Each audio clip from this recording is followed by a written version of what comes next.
Kita puji Allah Subhanahu wa Ta'ala dengan membacakan Alhamdulillahi Rabbil Alamin. Bersolawat kita kepada kekasih Allah,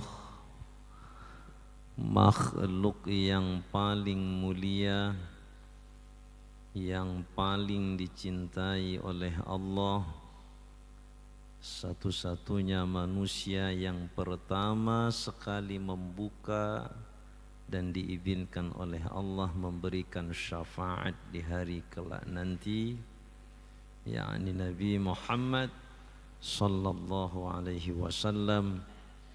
Allahumma salli wa sallim ala Sayyidina Muhammad wa ala ali Sayyidina Muhammad.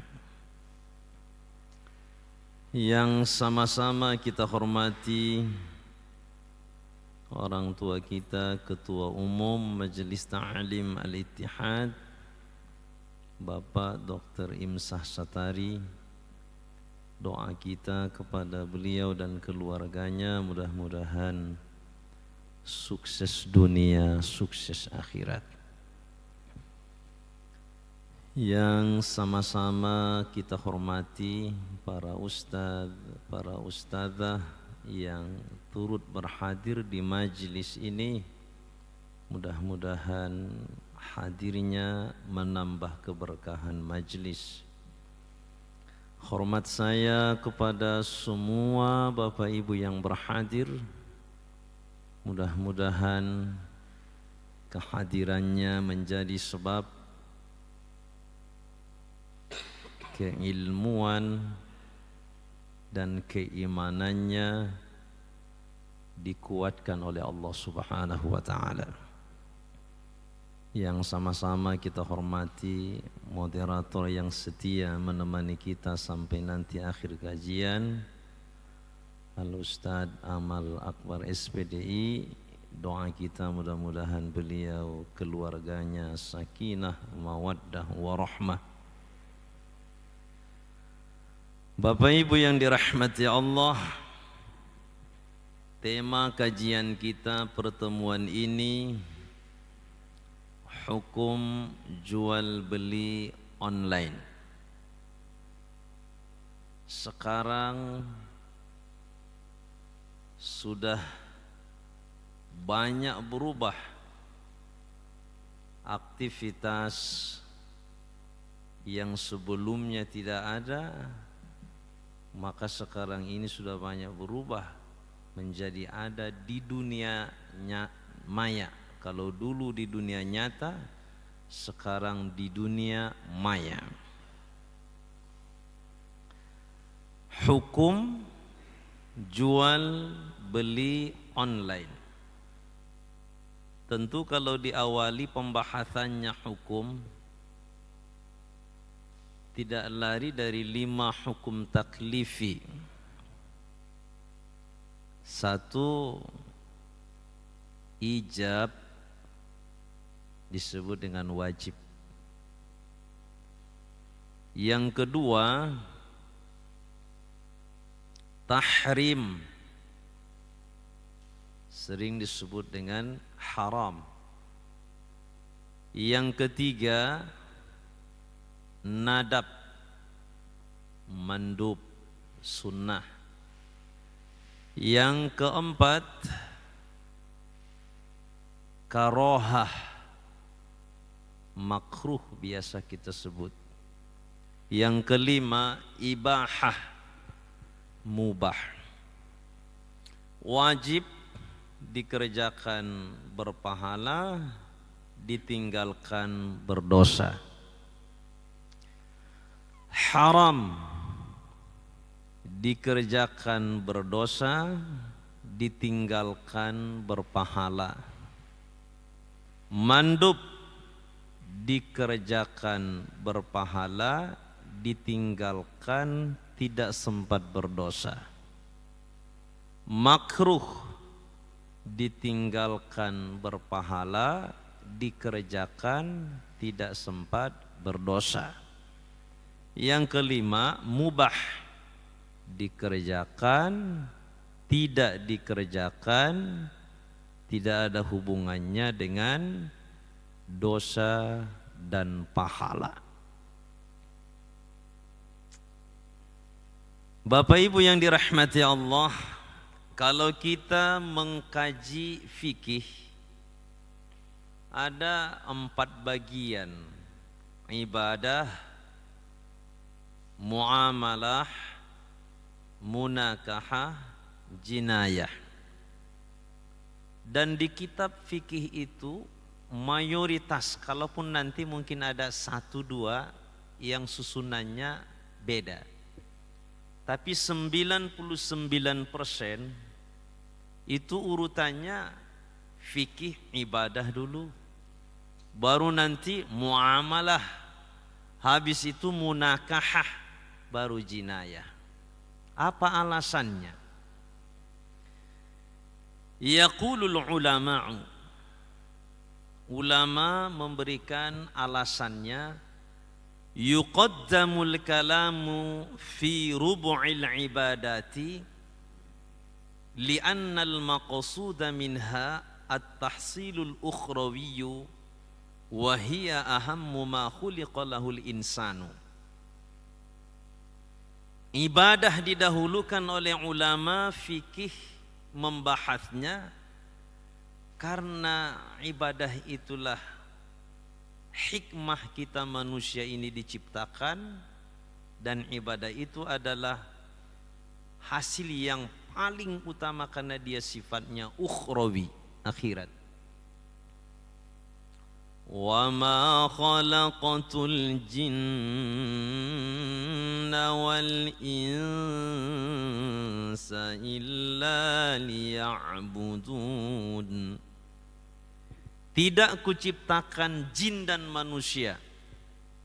Kalau jamaahnya di sini jamaah yang dulu-dulu, pernah ini disampaikan satu di antara narasumber kita ketika membahas tafsir surah Az-Zariyat ayat 56, wa ma khalaqatul jinna wal insa, tidaklah kuciptakan jin dan manusia illa, melainkan liya'budun.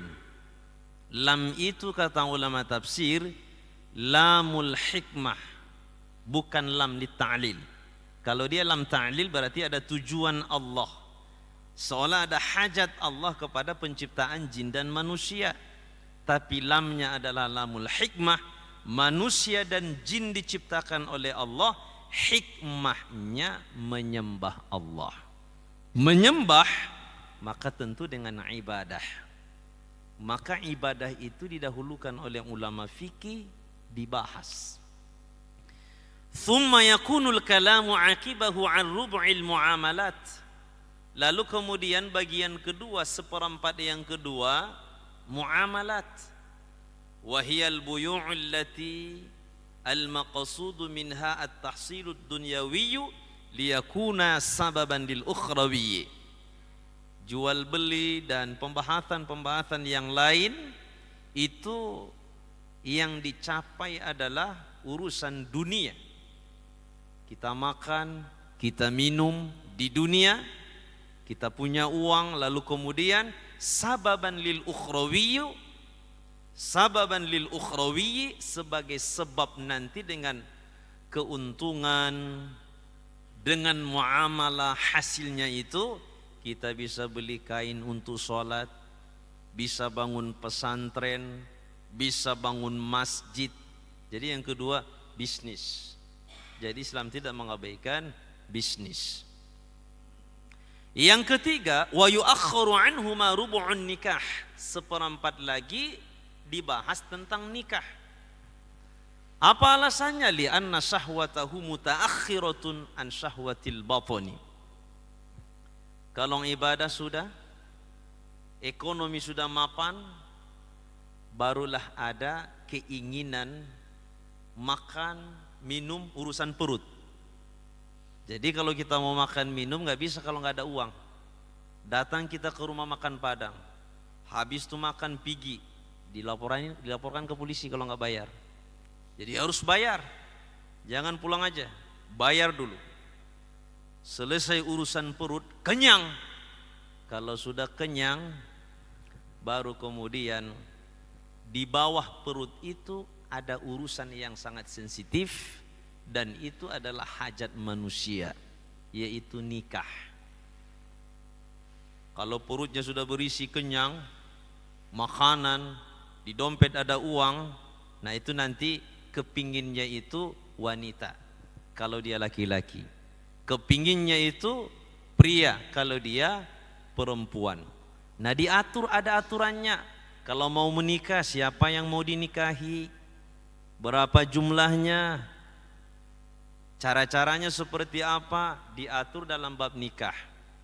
Jangan setiap simpang diembatnya semua, berarti menentang syariat. Ada aturannya.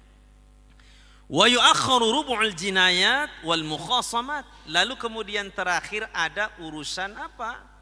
Urusan keamanan. Kadang-kadang orang kalau sudah ibadah bagus pun dia, uang banyak, kemudian pasangan ada, ini bisa tidak terkontrol karena sifat manusia memang ada lupanya.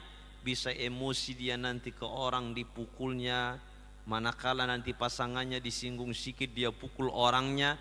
Maka dalam fikih diatur, kalau kita mukul orang apa hukumnya, kalau misalkan kita melukai orang apa hukumnya. Itu alasan ulama membuat susunan dalam kitab fikih, ibadah dulu, lalu kemudian muamalah, kemudian munakahah dan jinayah. Nah sekarang kita lihat makalah di halaman pertama khusus tentang definisi jual beli. Orang-orang musyrik itu mengejek orang Islam. Apa kata mereka orang musyrik itu? Mereka mengatakan, apa bedanya mereka yang jual beli dengan kita?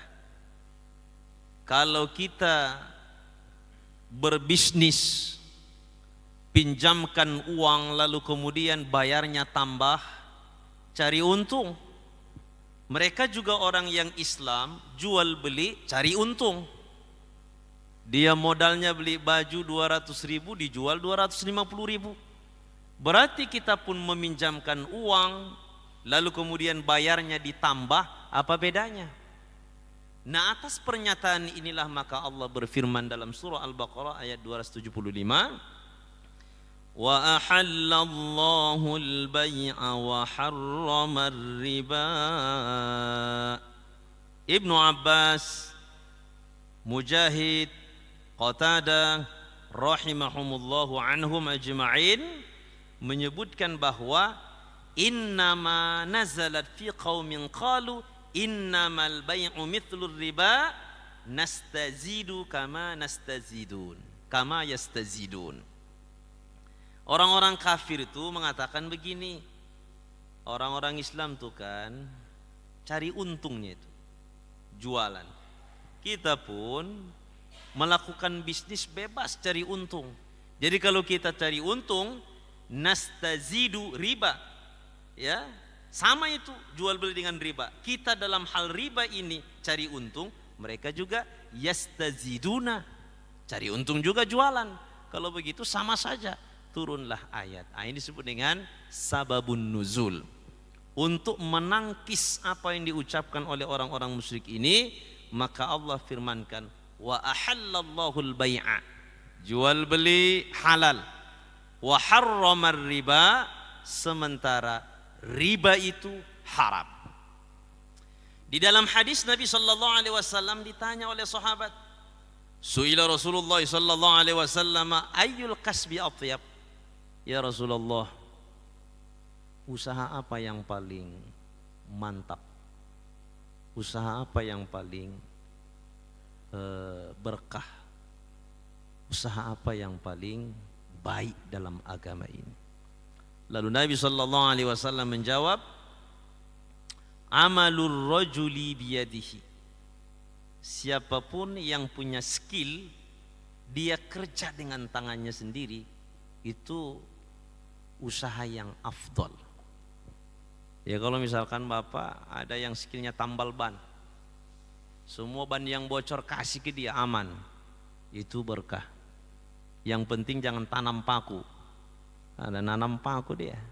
Ini sudah lewat si kawan nih, tanam paku, tambal ban. Itu nanti ada tipuan. Ada yang teknisi laptop dan lain sebagainya, itu bagus juga. Apapun yang merupakan skill, Bapak Ibu kerjakan. Jangan kita gantungkan hidup kita ke orang, remeh kita di mata orang nanti. Biarpun kecil usahanya, tapi nanti kalau diniatkan untuk mengharap ridho Allah, berkah itu. Apa kerja Bapak tuh? Tambal ban. Oh, kata orang tuh, cuman di Medan ini ada 1000 tambal bannya. Kalau 1000 tambal bannya kali sekian, hebat juga dia itu. Wa kullu bai'in mabrurin, dan usaha seseorang itu yang sangat berkah kata Nabi adalah kullu bai'in, jual beli mabrur. Setiap jual beli yang mabrur. Apa itu jual beli yang mabrur? La ghishya fihi wa la khiyanata. Dia jualan tidak nipu orang, dia jualan tidak berbohong kepada orang, jujur jualannya. Itulah usaha yang sangat afdol. Nah sekarang apa yang dimaksud dengan jual beli? Kita lihat yang pertama dalam kitab Al-Mu'tamad fil Fiqh Syafi'i yang ditulis oleh Syekh Muhammad Az-Zuhaili, al-bai'u fil lughati, jual beli secara bahasa. Disebut bai', kata Syekh Hasan Al-Qaf, bai' kadang maksudnya pembeli, pembeli kadang maksudnya penjual. Nah jadi penggunaan kata itu bisa berarti sama, sehingga oleh ulama fikih disebut bai', udah ikutlah itu penjual bai', kemudian asyira' pembeli, udah ikut kadang maksudnya ke situ. Disebut pembeli, udah ikut penjual. Jadi ketika disebut bai' itu maka diterjemahkan jual beli.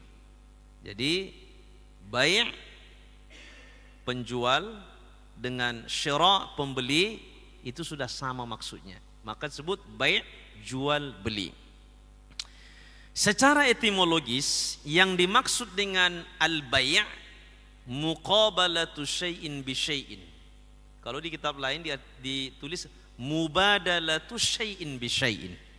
Kalau arti terjemahan bebasnya barter, tukar barang. Asal tukaran jual beli lah itu. Asal tukaran jual beli. Malang kana au ghairahu, baik dia harta ataupun selain harta yang kelihatan fisiknya, itu disebut dengan jual beli secara bahasa. Tapi yang paling penting bagi kita, bagaimana supaya memahami arti jual beli secara syariat. Secara syariat, secara terminologis, secara istilah yang disebutkan oleh ulama fikih, jual beli itu adalah naqlul milki fil aini bi'aqdil muawadati au huwa tamlikun bi'iwadin ala wajhin makhsusin au muqabalatu malin bimalin ala wajhin makhsusin. Nah ini definisi dari jual beli. Naqlul milki, berpindahnya hak kepemilikan. Saya punya benda ini, Ustadz Amar juga punya benda yang beda kita sebut, walaupun sama bendanya, anggap aja beda. Ini bendanya pisau, sementara punya saya ini bendanya ubi. Pisau dengan ubi. Saya kepingin pisau. Ubi saya banyak. Ustadz Amar punya pisau, ubinya nggak ada. Tukaranlah kami. Tukaran, ini namanya naqlul milki fil aini, berpindahlah kepemilikan benda ini bi'aqdil mu'awadati, dengan akad pertukaran. Jadi dulu sebetulnya tidak secanggih sekarang. Saya cerita dengan orang yang usianya sudah 80-an tahun sekarang ini, dia masih mengalami sulitnya mendapatkan garam. Garam. Kita kalau kurang garam bisa sakit gondok namanya. Kebanyakan makan garam, gondok juga bawahnya itu. Gondok bawahnya. Tinggi emosinya, darah tinggi. Jadi kalau misalkan dulu untuk mendapatkan garam tuh tukaran dengan kerbau. 1 ekor kerbau gantinya garam sekian banyak. Itu disebut dengan jualan. Jual beli namanya. Karena uang susah. Dan waktu itu uang 1 rupiah sekian. Masih laku. Kalau saya kecil-kecil masih ingat, jajanan 25 rupiah masih laku. 25 rupiah itu 1 biji kue kacang waktu itu. Nah, jadi berapa jajan sama kawan tanya? 300. Ada keren kali dulu 300 rupiah. Kalau sekarang bilang 300, maksud orang 300 ribu. Nah, jadi nilai rupiah itu tinggi apanya? Bilangannya, nilainya kecil dibanding dengan mata uang luar negeri. Nah, jadi barter, tukar barang dengan akad, berpindah hak kepemilikan barang itu dengan cara apa? Tukar barang, itu namanya jualan. Au huwa tamliqun bi'iwadin ala wajhin maksusin au muqabalatu malin bimalin ala wajhin maksusin, itu substansinya sama. Artinya apa? Kita tukaran barang dengan barang, dan pertukaran itu selama-lamanya tanpa ada batas waktunya. Ya kalau misalkan sebulan, batal, enggak jual beli namanya itu. Itu namanya pinjam. Ya, saling minjam barang. Ini naqlul milki, berpindah kepemilikan. Saya tidak bacakan semua definisinya Bapak Ibu yang dirahmati Allah. Kita lihat yang terakhir. Walaupun ada definisi sama itu maksudnya.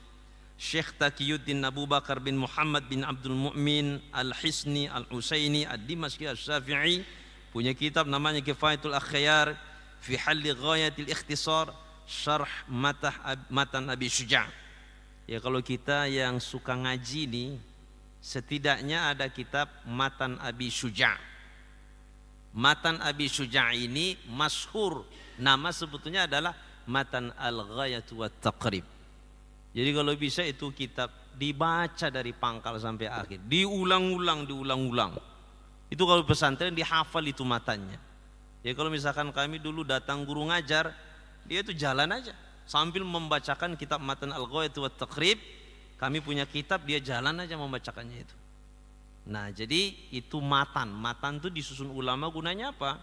Matan itu sedikit lafaznya, maknanya luas. Guna itu ditulis ulama untuk dihafal. Jadi matan itu untuk dihafal. Maka kita walaupun tidak hafal, dibaca-baca aja. Apalagi sekarang sudah ada terjemahannya. Itu supaya apa? Supaya ada pegangan. Apalagi mahasiswa, perbandingan madhab. Setidaknya dalam madhab Syafi'i, mulai dari ibadah, muamalah, munakah, jinayah, ada tergambar dia apa yang dibahas. Kalau ibadah apa yang dibahas? Tidak ada konsepnya. Kalau dia muamalah apa yang dibahas? Kalau dia munakah apa yang dibahas? Kalau dia jinayah apa yang dibahas? Ada konsepnya. Supaya nanti kemudian ada yang mau dibandingkan dengan pendapat yang lain. Nah, Syekh Hasan Al-Kaf di dalam kitab beliau At-Taqriratus Sadidah fil Masailil Mufidah, beliau sudah menulis dua jilid. Yang pertama sudah siap, yang kedua sudah siap, masih sedang menulis karena beliau masih hidup beliau. Nah, juz yang kedua walaupun tidak disebut juz yang kedua, tapi At-Taqriratus Sadidah fil Masailil Mufidah ini khusus tentang qismul buyu'i wal faraidi. Yang dibahas ini tentang jual beli dan semua pembahasannya, wal faraidi dan ilmu faraid.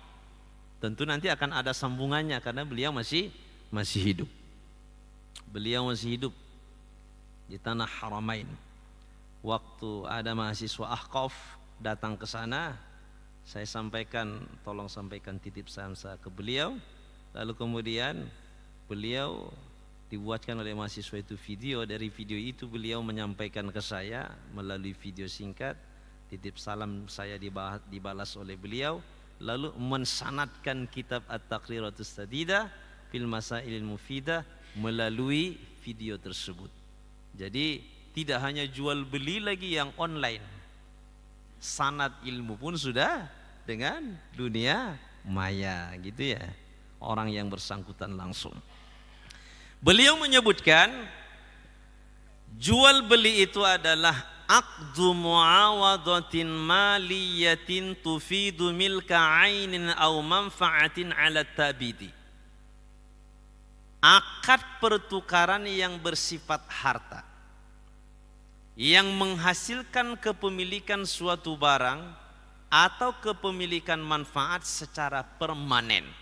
Ya, kalau diterjemahkan, jual beli itu adalah akad yang berisi pertukaran barang antara si pembeli dengan si penjual, dan kepemilikan itu selama-lamanya. Sehingga ada kaitannya dengan waktu. Saya jual ya sebulan, saya jual ya 2 bulan. Itu enggak boleh. Batal nanti jual belinya demikian. Nah, beliau menjelaskan aktun.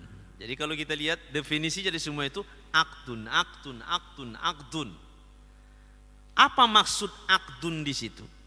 Di halaman berikutnya, aktun itu adalah huwal ijab wal qabul. Tentu kalau ada jual beli ada ijab, ada qabul. Nanti pada bagian selanjutnya rukun jual beli akan kita jelaskan. Ada pembeli, ada penjual, ada ijab, ada qabul, ada barang, ada harga.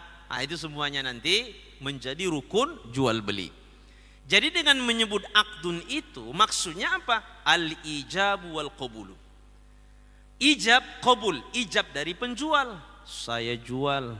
Wal qabulu, saya beli dari pembeli.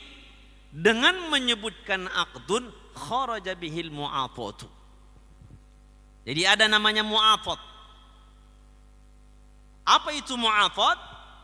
Kalau mu'afat itu falayan akidu bihal bay'u 'alal mashhur fi madhhabil Imam Syafi'i. Dalam madhab Syafi'i yang namanya mu'afat itu tidak dianggap jual beli.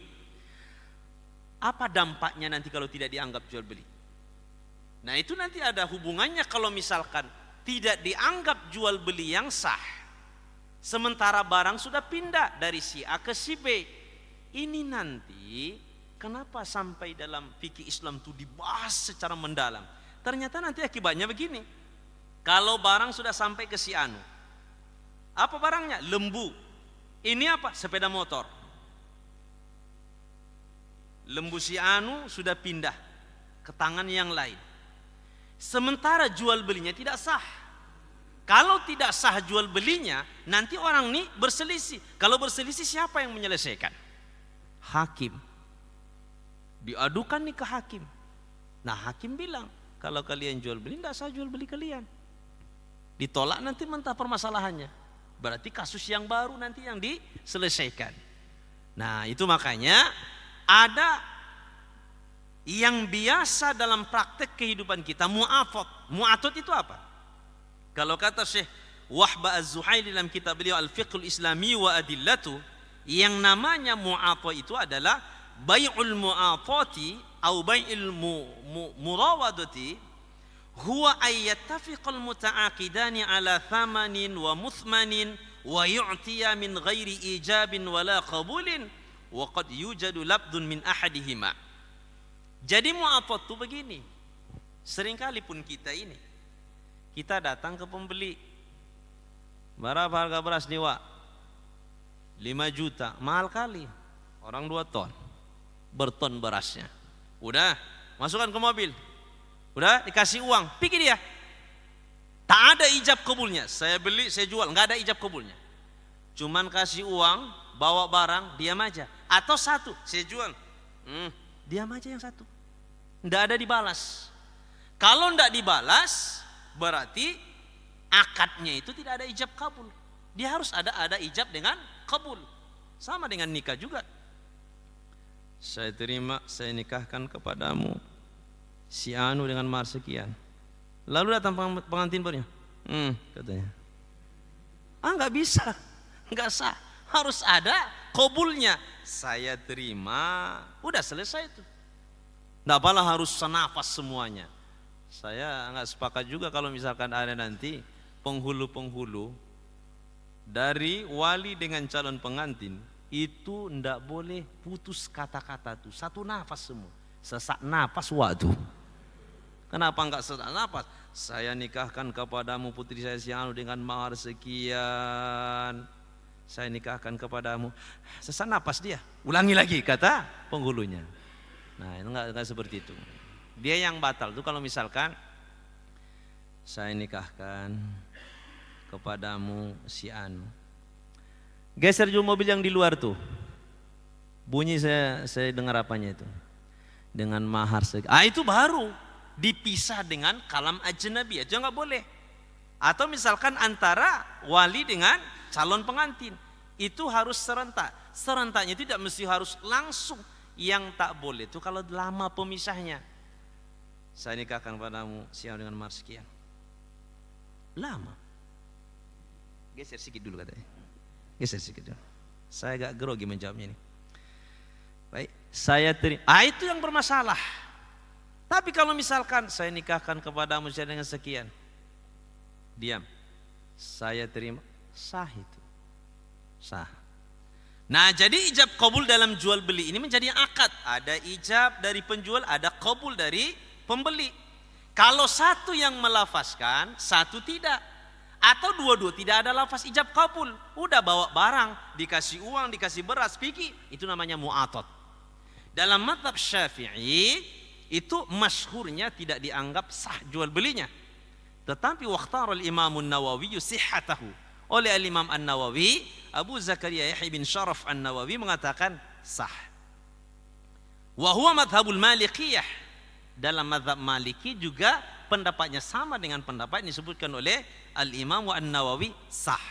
Ya kalau misalkan kita beli, pergi nanti ke toko, apa yang mau dibeli?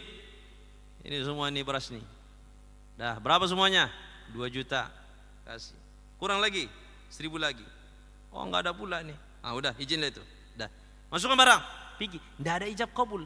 Sah. Nanti jangan lagi dibilang enggak sah. Kenapa? Kalau dibilang enggak sah, nanti haram jadinya. Berarti kalaupun itu terjadi oleh Al-Imam An-Nawawi dalam mazhab Maliki itu sudah sah. Enggak apalah lagi harus datang ke situ. Pak, belum seijab kabul tadi. Pegang tangan dulu. Saya beli berasnya, saya jual. Enggak mesti. Ya, sudah selesai. Berarti mu'athad, akdun tadi mengeluarkan mu'athad. Kenapa? Karena mu'athad enggak ada ijab kabulnya. Tapi pertanyaan kemudian, apakah mu'athad itu sah? Oleh Al-Imam An-Nawawi mengatakan sah. Jadi tanpa pun harus kita ijab kabul. Saya jual, diam si kawan tuh, udah sah itu. Udah sah jual belinya. Sudah menjadi miliknya itu alat ta'bid selama-lamanya. Nah, kemudian muawadhah. Muawadhah itu artinya apa? Pertukaran. Dari pembeli dikasihnya uang, dari penjual dikasihnya barang. Itu jual beli. Disebutlah dia dengan muawadhah. Muawadhah di definisi itu kharaja bihi al-hibah. Berarti jual beli ini antara dua pihak, pembeli dengan penjual saling memberi. Bagaimana kalau tidak? Dari pembeli tidak ada, dari penjual tidak ada. Dari penjual ada, dari pembeli tidak ada. Istilahnya dari satu pihak ada, satu pihak lain nggak ada. Dikasihnya barang, yang satu nggak ngasih uang, dan memang nggak ada, mau ditunda pun nggak ada pembayaran, udah selesai. Itu namanya hibah. Jadi dengan menyebut muawadhah, dia mengomentari definisi tadi, aqdun muawadhah, ya. Yang definisi dari jual beli yang disebutkan tadi, aqdu muawadhatin, akad tukar barang. Berarti ijab kabul dengan pertukaran barang. Kalau tidak ada pertukaran barang, dari si anu dikasihnya barang, dikasihnya aja tanpa ada bayaran, tanpa ada ganti barang yang lain, itu namanya hibah. Kalau dia hibah, maka itu tidak disebut dengan jual beli, itu pemberian. Kenapa? Li'annal mu'awadhata takunu minal janibain. Karena yang namanya mu'awadhah itu dari dua sisi, ada pembeli, ada penjual. Minal mushtari, dari pembelinya, ats-tsamanu, dia kasih harganya. Wa minal bai'i al-muthmanu, dari penjual dia kasih barangnya, apa yang dijual. Fahadha iwadu hadha, ini namanya ganti barang dengan barang. Bikhilafil hibah, kalau hibah enggak kasih. Nabi seringkali nerima hibah, nerima hadiah. Hibah hadiah diterima oleh Nabi. Yang enggak diterima oleh Nabi dan tidak boleh diterima oleh Nabi adalah sedekah dan zakat. Itu enggak. Banu Hashim, Banu Muttalib. Maka sekarang Habib-habib sebetulnya enggak boleh menerima sedekah, enggak boleh juga menerima zakat dalam mazhab Syafi'i. Maka kalau misalkan nanti datang Habib ceramah ke tempat satu majlis, kalau kita ngasih, ini ada sedekah, itu namanya meremehkan tuh. Ini ada hadiah, ini ada hibah. Ke ustaz-ustaz pun maunya jangan dibilangnya, ini ada sedekah. Rendah kali ustaz tuh. Ini ada hadiah sedikit. Kata ustaz tuh, enggak usah katanya. Enggak usah katanya. Dengan tangan kiri, tangan kanan menerima. Enggak masalah ya, namanya hadiah. Baik, sekarang kita lihat hukum jenis jual beli itu, jenis jual beli.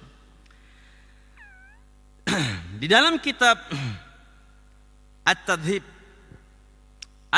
fi adillati matnil ghayati wat taqrib, yang masuk dengan kitab matan Abi Syuja' At-Tadhib Mustafa Dibul Bugha.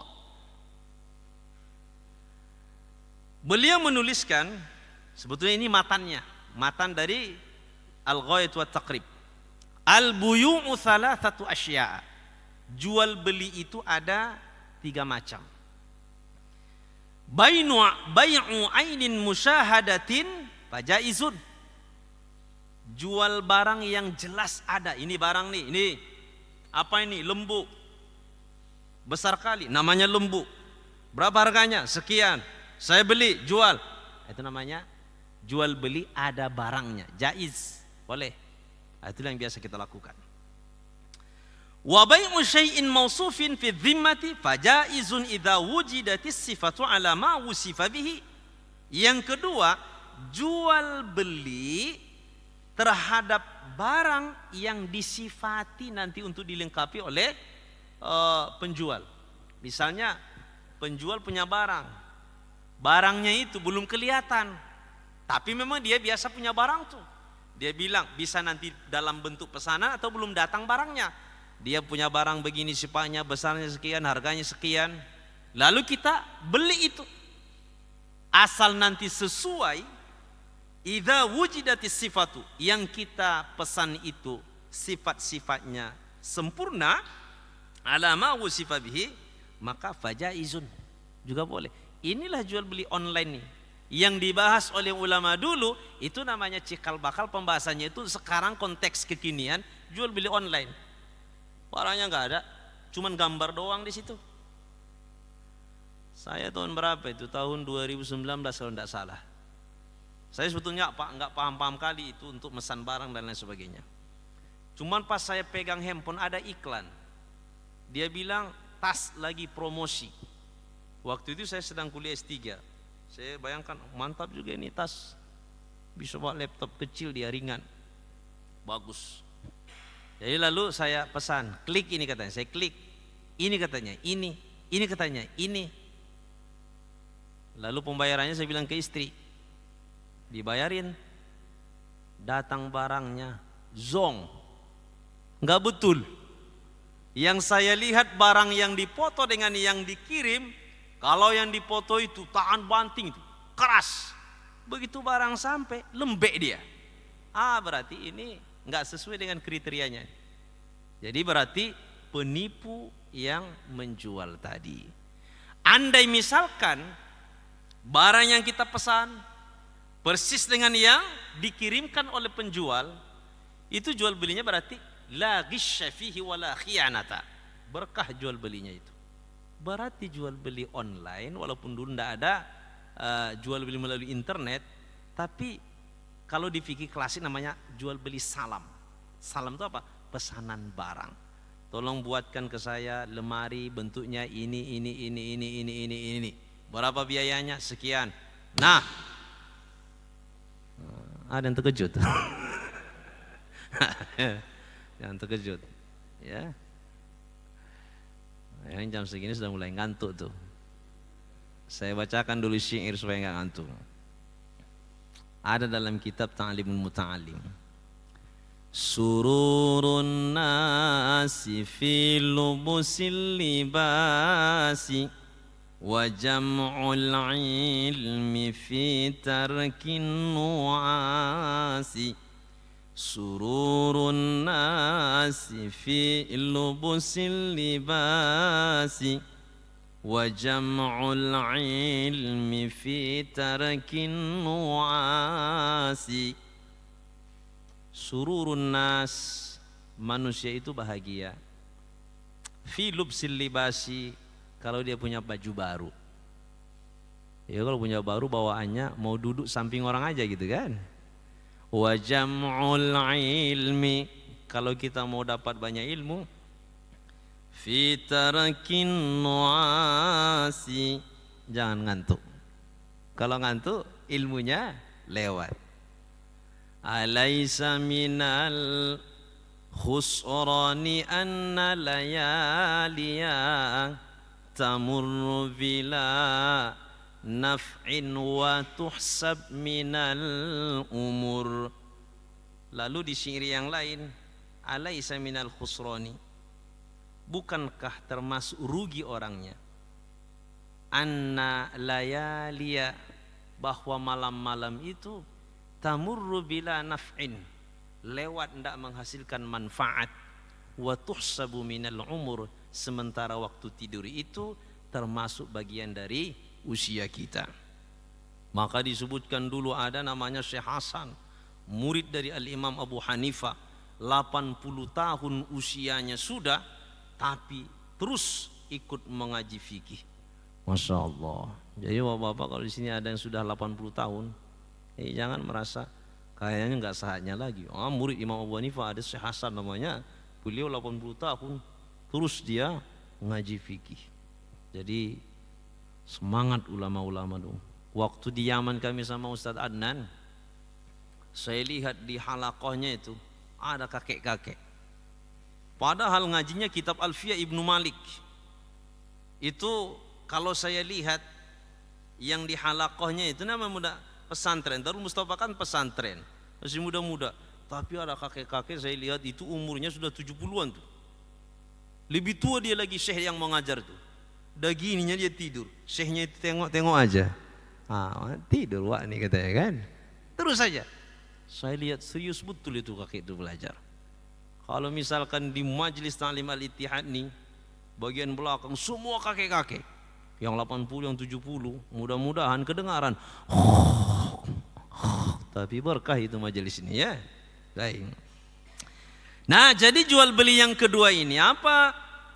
Jual beli benda yang disifatin, belum kelihatan bendanya, tapi sudah disifatin begini. Itulah yang di dunia maya itu. Seringkali sekarang datang ke rumah, tidak apalah berani-berani orang manggil nama istri, tapi sering belakangan ini Balkis katanya. Siapa pula yang manggil-manggil istri itu? Saya keluar, Ada apa? Saya bilang, paket katanya. Aduh Mak Jang, berarti istri saya ini paket terus ini gitu kan. Itu berkali-kali tuh paket. Tapi dia minta izin ya. Nah, bisa beli ini, lanjutkan. Bisa beli ini, lanjutkan. Sekali bisa beli ini, 2 hari dia minta maaf. Kenapa minta maaf? Saya bilang, ketipu katanya. Rupanya kena tipu juga istri Ustaz tuh. Nah jadi jual beli online itulah yang sudah ada cikal bakalnya dulu, jual beli mausuf yang disifatin. Kemudian yang ketiga, wa bai'u ainin ghaibatin lam tusyahad fala yajuz. Jual beli benda yang sama sekali enggak ada. Pak ya, Bapak saya dengar selama ini mencari kebun sawit Pak ya. Iya. Berapa Bapak mau beli? 1 hektar itu saya mau beli 100 juta. Baik. Saya Pak jual murah ya sama Bapak ya. Berapa? 80 katanya. Oh mantap, berapa hektar? 5 hektar katanya. 5 kali 8 berapa? 400 juta. Jual beli. Saya jual, saya beli kebun sawit 8 hektar. Nah udah dikasih uang transfer. Nah kita cek lokasinya, nggak ada kebunnya Pak katanya. Jadi mana kebunnya? Hayalan ini katanya. Atau nggak sah? Itu bisa dilaporkan yang menjual tadi itu, bisa dilaporkan ya. Jadi jual belinya kalau bendanya tidak ada, disifatin pun tidak ada, itu tidak sah. Baik. Jadi halaman selanjutnya, kalau misalkan jual beli online, itu kan ada deskripsi barangnya, ukurannya, warnanya, kualitasnya, jenisnya, spesifikasinya, itu semuanya jelas. Tinggal kita jangan nanti salah pilih penjual yang mana yang terpercaya. Karena di dunia maya ini banyak kali penjual yang bodong gitu kan. Jadi kita jangan tertipu. Ada kawan punya pesantren di daerah Padang Lawas Utara sana. Dia enggak jual beli memang. Cuman ada iklan. Iklannya itu ada artis. Ikutin ini dapat uang sekitar 50 juta. Lalu oleh si kawan ditandain itu FB-nya bahwa dia sudah dapat uang 50 juta dari artis ini. Akhirnya dia ikutin. Begitu diikutinya, kata yang tadi di FB itu, bayar dulu Pak sekian, baru nanti kami cairkan. Dibayarnya itu ditransfernya sebesar 3 juta. 3 juta, ada teleponnya saya. Ustaz macam mana ini katanya, begini. Oh saya bilang, ikhlaskanlah itu Ustaz, saya bilang itu. Ikhlaskanlah itu. Bisa dilapor ke polisi nanti 3 juta hilang, bawa uang 5 juta habis juga nanti saya bilang. Nah akhirnya apa? Sampai sekarang selesai ceritanya. Makanya kita di dunia maya harus bijak dan cerdas. Apalagi nanti ada iklannya, dapat mobil Innova katanya kan. Oh tergiur dengan iklannya itu. Jangan terlalu percaya di dunia maya, kecuali yang memang jual barang ini sudah akurat ya. Nah jadi jual beli online ini hukumnya boleh dengan syarat tentu satu, deskripsi barang jelas dan lengkap, jangan nanti ada yang meleset. Kemudian barang yang dikirim sesuai dengan deskripsinya. Di situ juga nanti ada disebutkan, ditampilkan foto barangnya ada, deskripsi barangnya, spesifikasinya, testimoninya nanti ada dari orang gitu kan. Nanti kalau misalkan kita sudah yakin, sudah betul, kotak nanti bisa meyakinkan kita baru. Kalau tidak nanti rugi, apalagi sampai harga barangnya itu jutaan. Ya kalau 2.000 iya kan, 5.000. Kalau sempat nanti 5 juta, mau dikejar kemana itu? Ada pernah saya berangkat ke Tanjung Balai. Lalu kata orang sana tuh di Tanjung Balai itu, ada di situ satu kampung. Kata dia ke saya, karena saya datang ke situ, itu di situ Ustaz, itu kumpulan anak-anak muda yang memainkan internet penipuan. Sehingga mereka itu punya sepeda motor, ada NMAX, ada ini semua itu dari penipuan di internet. Oh jago-jago juga orang nih gitu kan. Kadang ada penipuan melalui travel, umroh. Itu hati-hati ya. Nah jadi jangan terlalu percaya. Nah kalau begitu hukum jual belinya, hukum jual beli dan rukunnya itu di halaman bawahnya itu tadi disebutkan oleh Syekh Muhammad Az-Zuhaili, al-bai'u fil asli mubahun. Jadi kalau misalkan jual beli hukum asalnya apa? Mubah. Wa jaizun liksyashi ayyabi'a, dan boleh. Wa alla yabi'a, tidak mau jual juga tidak masalah. Fahuwa mukhayyarun fi fi'lihi wa tarkihi, terserah dia mau jualan mau tidak itu terserah, jadi mubah jualan. Walakin ta'tarihi al-ahkamul khamsatu li'aridin aw li sababin kharijiyyin. Namun hukum jual beli ini bisa berubah tergantung kepada kondisi. Bisa wajib, ada orang kelaparan, dia punya uang mau beli makanan kita, wajib jual beli barang ke dia. Bisa mandub. Apa itu yang hukum mandub? Ka bai'i kulli syai'in fi manfaat linnas, ada manfaat yang dijual tuh sunnah. Makruh, apa itu jual beli yang dihukumi makruh? Kal bai'i ba'dal adzanil awwal li salatil jumu'ah, sudah adzan pertama sehari Jumat jual beli makruh. Yang keempat mubah, inilah asal hukum jual beli. Yang kelima muharramun, bisa hukum jual beli itu haram. Haram sah, haram tidak sah. Haram sah kapan? Sudah adzan yang kedua hari Jumat, Allahu Akbar, Allahu Akbar, jual beli lagi dia. Yang sholat Jumat, ada bapak yang wajib sholat Jumat, jual beli orang tuh, sudah adzan yang kedua, jual belinya haram tapi sah. Wa ma'adami sihhati, tidak sah kalau jual belinya barang-barang yang disebutkan itu tidak sesuai dengan syarat yang ada. Ada pelanggaran-pelanggaran dalam jual belinya. Umpama apa? Jual beli orang yang tidak bisa melihat, itu enggak sah. Jual beli anak-anak yang menjual, itu dalam mazhab Syafi'i tidak sah. Cuman nanti di akhir ada saya masukkan dalam makalah ini supaya apa? Supaya menyikapi sekarang ini banyak anak-anak yang kita suruh membeli. Jangan haram nanti kita langsung bilang haram, haram, haram, haram. Ternyata dalam mazhab Hanafi, dalam mazhab Maliki, dalam mazhab Hambali, kalau walinya mengikhlaskan, beli dulu nak ke sana kecap. Kecap apa? Kecap asin. Kecap apa? Kecap manis. Kecap apa? Pokoknya kecap bangau. Nah, orang tuanya sebagai wali sudah menyuruh mengikhlaskan, itu sah kalau sudah demikian. Nah, saya pun sering juga nyuruh anak saya kelas 5, belum dewasa itu, kelas 5 SD. Ya. Apakah itu haram jual belinya? Mengikuti pandangan ulama yang tadi itu sah. Ya. Baik. Nah, kemudian bagian D, jual beli online. Yang tidak saya baca bisa nanti baca sendiri. Jual beli online dengan aturan-aturan yang sudah disebutkan. Maka di halaman, lupa saya nulis halamannya ini ya, halaman 5 itu bagian paling bawah. Sebetulnya kan jual beli ini ada rukunnya. Masing-masing rukun itu ada syarat-syaratnya. Jual beli itu rukunnya ada dua pihak, penjual pembeli. Kemudian ada harga dan ada barang. Kemudian ada ijab dan qabul. Nah, ada orang yang mengatakan jual beli online itu sebetulnya enggak sah. Itu yang mau kita luruskan. Kenapa tidak sah? Karena di dalam kitab Al-Mu'tamad kata dia, memang saya baca dalam Al-Mu'tamad itu, syarat akad ijab qabul itu fi majlisin wahidin, satu majlis, satu tempat. Saya jual, saya beli. Nah, ternyata begini, Syekh Muhammad Az-Zuhaili sendiri kalau dibaca sampai di situ bisa nanti membuat jual beli online tidak sah. Begitu nih kesimpulannya. Tapi lihat di bawah, fi majlisin wahidin, ijab qabulnya itu satu majlis.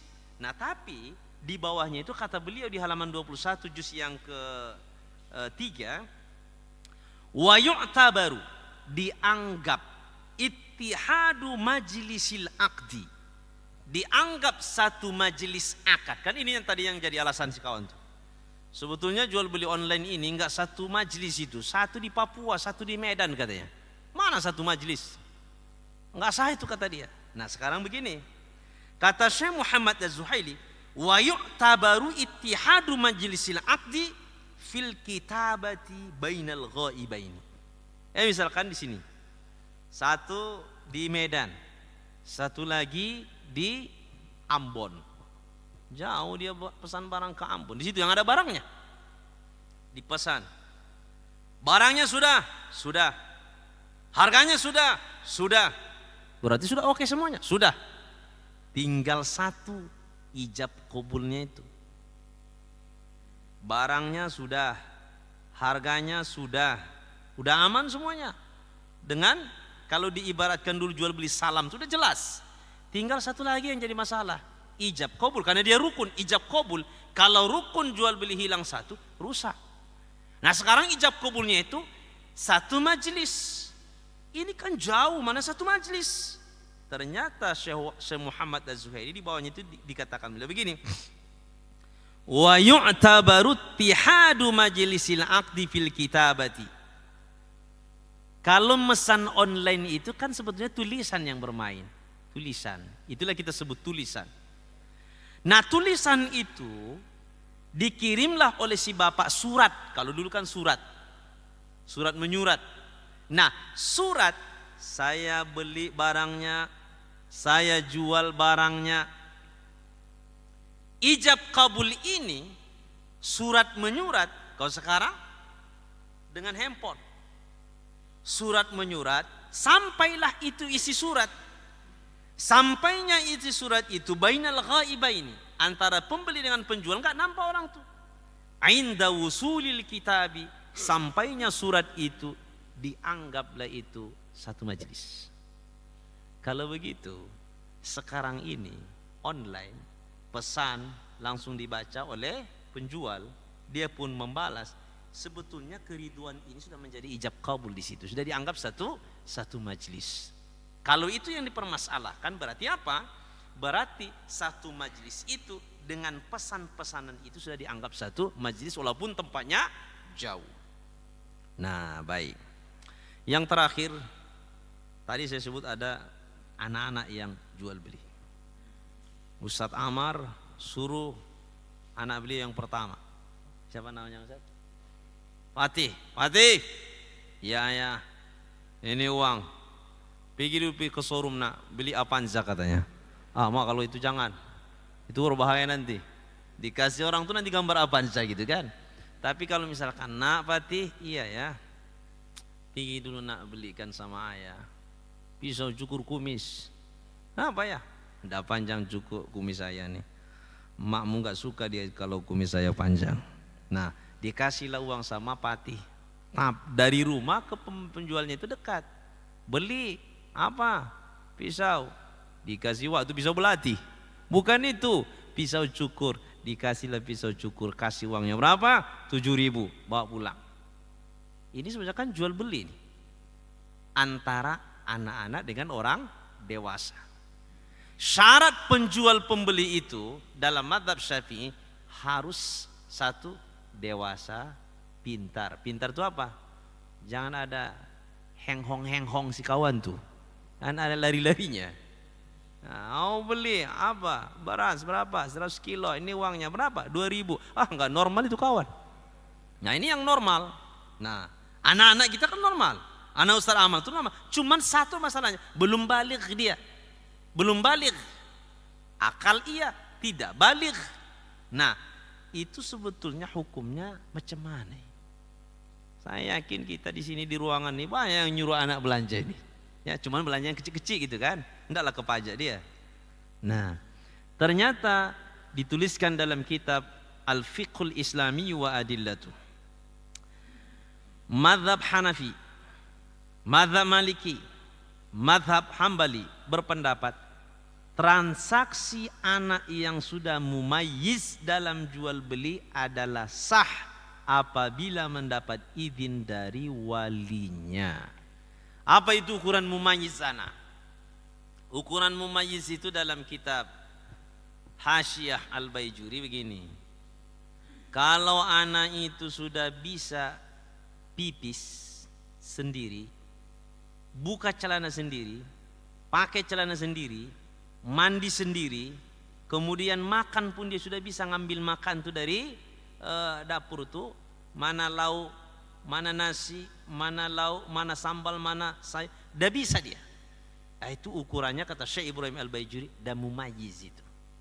Dah mumayyiz lah orang itu, walaupun belum dewasa. Nah, maka tingkat mumayyiz ini kadang-kadang ada anak-anak itu cepat mumayyiznya, kadang agak lambat dia. Tapi kalau dewasa sama. Dewasa itu ukurannya, kalau dia perempuan laki-laki minimal usianya 9 tahun. 9 tahun lebih. Apabila perempuan menstruasi, dewasa. Apabila laki-laki mimpi basah, dewasa. Ada kawan gak pernah dia mimpi basah. Dia kalau mimpi pun main bulu tangkis saja. Nggak ada mimpi-mimpi basah si kawan tuh. Nah, bagaimana ini menentukan dia dewasa? Laki perempuan yang tidak ada dua tanda tadi. Perempuan gak datang-datang bulan. Laki-laki tidak mimpi-mimpi basah. Maka melihat dia kedewasaannya dari usia. Berapa usianya? Apabila tahun Hijriyah 1447 Hijriah, malam ini tanggal 2 Jumadil Akhir, bentar lagi Ramadan kita. Jadi Jumadil Akhir tanggal 3 Jumadil Akhir 1447 genap umurnya 15 tahun, dewasa. Jadi hitungannya tahun Hijriah. Ya kalau di sini ada yang usianya 32 tahun, itu udah 33 tahun itu tahun Hijriah. Karena lebih banyak tahun Masehi daripada tahun Hijriah. Nah, jadi kalau misalkan belum dewasa, pintar anak tuh. Belum dewasa tapi syarat akad ijab kabul itu tadi harus dewasa. Sementara kawan nih udah kelas 5 belum dewasa, kelas 6 belum dewasa, kelas 2 SMP pun belum dewasa. Masih belum sampai 15 tahun, mimpi basah belum. Jual, pergi dia beli. Bagaimana itu? Sah atau tidak? Nah, itu dia sah kalau walinya mengizinkan. Jadi Ustaz Amar kalau nanti mau beli cukur kumis boleh si Pati belinya, itu udah sah itu ya. Menurut Imam Hanafi, Imam Hambali, Imam Malik ya. Baik Bapak Ibu yang dirahmati Allah, mudah-mudahan apa yang kita kaji ini bermanfaat kepada kita semua. Saya kembalikan ke Ustaz Amar. Alhamdulillah, telah kita dengarkan syarahan kajian dari Tuan Guru kita pada malam hari ini yang tentu sangat menambah ilmu kita untuk beramal dengan tema tadi jual beli dalam kehidupan kita sehari-hari. Mudah-mudahan yang selama ini ragu tidak ragu lagi. Alhamdulillah sangat jelas. Terima kasih sekali kami ucapkan kepada Tuan Guru. Baik. Mungkin di sana sini masih juga ada yang ingin bertanya. InsyaAllah sebentar lagi kita buka sesi tanya jawab. Namun sebelum sesi tanya jawab kita mulai, ada beberapa informasi InsyaAllah untuk Sabtu malam Ahad yang akan datang tanggal 29 November 2025 akan kita lanjutkan pengajian kita dengan menghadirkan Tuan Guru Al-Ustaz Kiai Haji Supriyadi. Yang kedua, mulai bulan Desember dan seterusnya pengajian Majelis Ta'lim Al-Ittihad akan kembali mengaji dengan dua narasumber atau dengan dua tuan guru seperti sebelum-sebelumnya. Kabarkan berita ini kepada kerabat kita yang dekat ataupun yang jauh, insyaallah kembali merapat di pengajian kita, insyaallah tidak akan ketinggalan. Untuk selanjutnya di tanggal 6 Desember 2025 Sabtu malam Ahad kita mulai pengajian dengan dua narasumber. Yang pertama Tuan Guru Al-Ustaz Fauzan Mahfuz Lubis. Yang kedua kita kehadiran tamu dari Jakarta yakni Gus Wafi, mungkin sudah sangat terkenal di dunia media sosial yang pernah berdebat dengan Guru Gembul, pembela habaib insyaallah. Dan mudah-mudahan kita semua dalam keadaan sehat dilindungi Allah Subhanahu wa taala dan kita semua dapat menghadiri pengajian kita di bulan Desember nanti bersama Gus Wafi. Mari sama-sama kita tetap berhadir di majelis ilmu kita ini, besarkan pengajian Al-Ittihad sebagai benteng ahli sunnah wal jamaah yang telah lama didirikan oleh tuan-tuan guru kita. Baik, sudah ada pertanyaan dari WhatsApp, Ustaz. Pertanyaan pertama, apa hukumnya Ustaz membeli atau beli online dengan sistem pay later atau bayar nanti atau hutang? Wah, macam mana nih Ustaz? Izin Ustaz. Baik, dari penjelasan yang saya sebutkan tadi, pertama, jual beli online apabila sudah memenuhi syarat-syarat yang disebutkan, baik pembayarannya secara langsung ataupun nanti sampai barang baru dibayar atau bagaimanapun teknis pembayarannya, itu dianggap sah. Nah, jadi yang penting jual belinya dengan penjual yang terpercaya, jangan sempat ada penipuan nanti. Nah, itu Ustaz. Jadi singkat. Pertanyaan kedua Ustaz, tentang jual beli online sistem trading Ustaz. Berdagang emas online berdasarkan tren grafik naik turun, yang mana emasnya enggak nampak, hanya berupa data dan informasi, dan bisa melakukan pembelian emas setelah isi saldo. Bagaimana hukumnya Ustaz? Itu belum saya pahami dengan dalam sistem itu, cuman saya pernah semacam melihat caranya itu lebih kepada, kalau saya tidak memilih iya itu. Artinya apa? Hati-hati saja. Pertama, barangnya kan gak jelas itu. Saya belum paham betul dengan bisnis jual beli emas yang naik turun tuh ya harganya ya. Saya belum paham itu. Saham ya. Nah, jadi saya belum membaca sepenuhnya, tapi saya melihat di situ sebetulnya ada permasalahan. Kenapa? Karena kita menjual barang emas. Di situ kan bahasanya jual beli emas. Cuman emasnya sendiri tidak ada. Dibilang ke apa tadi, ke jenis salam juga tidak pas, disebut jual beli online juga tidak pas. Nah, jadi itu nanti butuh pengkajian yang dalam secara spesifik terkait dengan jual beli yang tadi itu, baru bisa diambil kesimpulan hukumnya itu ke haram atau mubah. Jadi saya belum memahaminya secara mendalam untuk jual beli ini. Baik, alhamdulillah. Mungkin jika ada yang ingin bertanya secara langsung, dipersilahkan.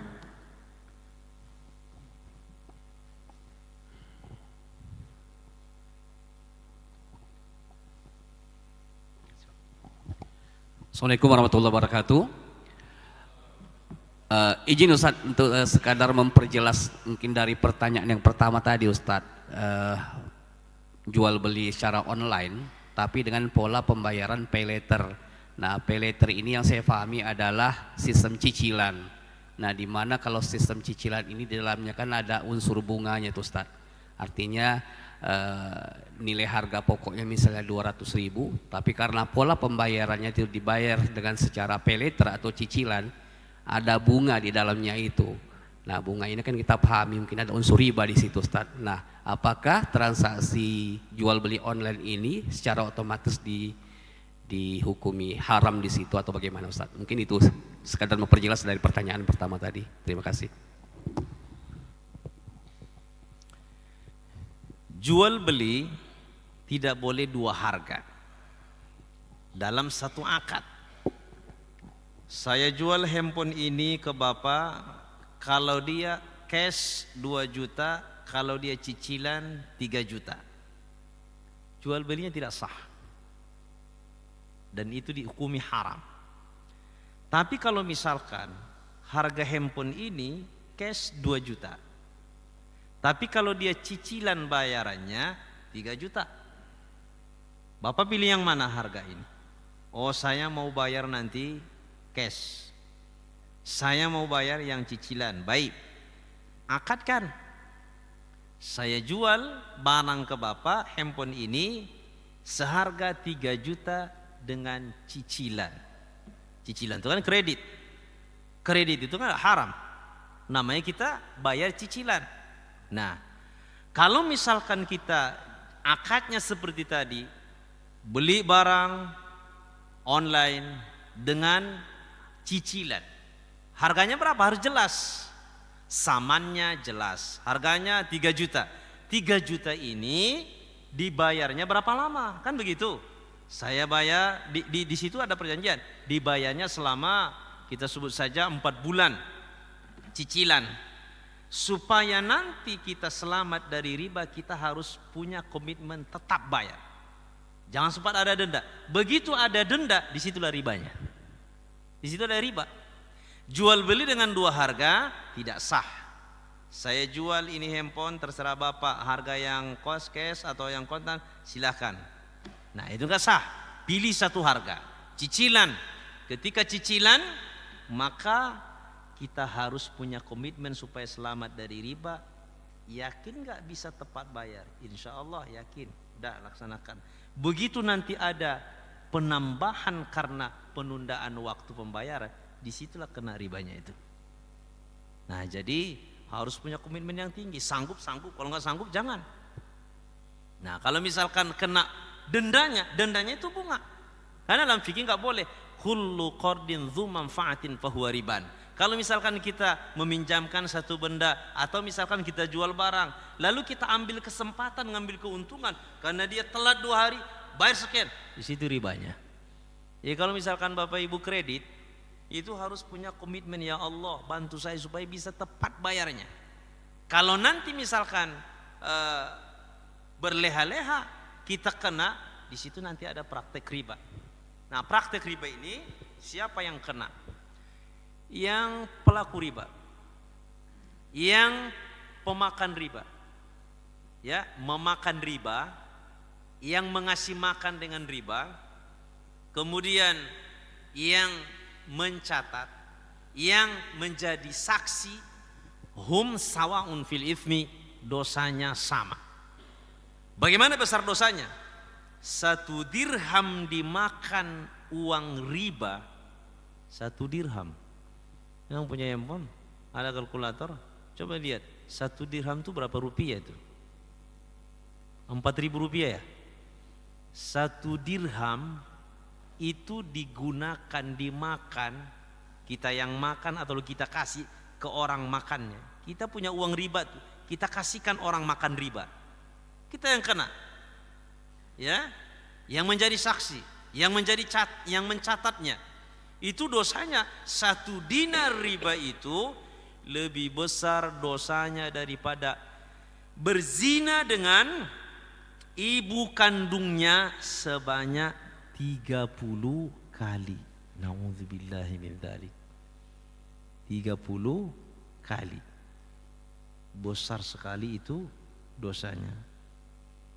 Dirhamun riba, dirhamu riban.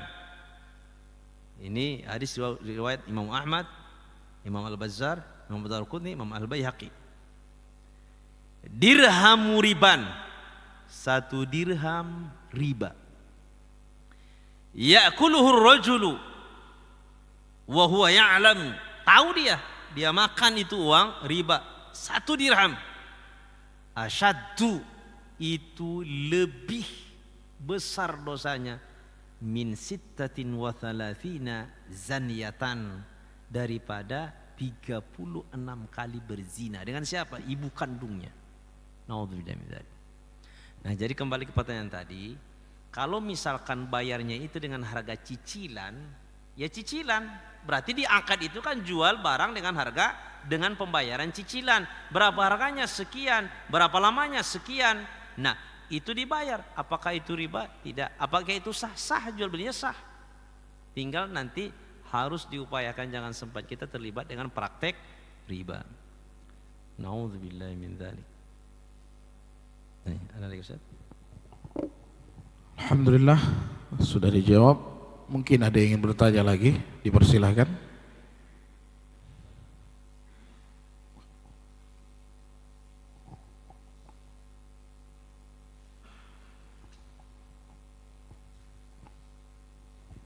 Assalamualaikum warahmatullahi wabarakatuh. Ustadz, saya mau nanya sedikit tentang jual beli. Terus awal tadi ada tentang riba ya gitu ya, menghalalkan jual beli dan mengharamkan riba. Pernah di syariah gitu, kan ada imbal hasil, kemudian ada juga yang bagi hasil gitu ya, Ustadz. Itu kalau secara ujroh ya kalau nggak salah itu imbal hasil itu kadang lebih tinggi daripada yang dari awal ditentukan gitu. Itu gimana Pak Ustadz ya? Satu. Kemudian yang kedua, bagi hasilnya itu di syariah sangat jauh sekali gitu. Bisa 90% banding 10%. 90% untuk yang syariahnya dia, dengan kita yang dana di situ misalnya naruh gitu, tabungan atau apa gitu, hanya 10%. Itu bagaimana ya Ustadz? Kira-kira karena terlalu jomplang lah begitu ya.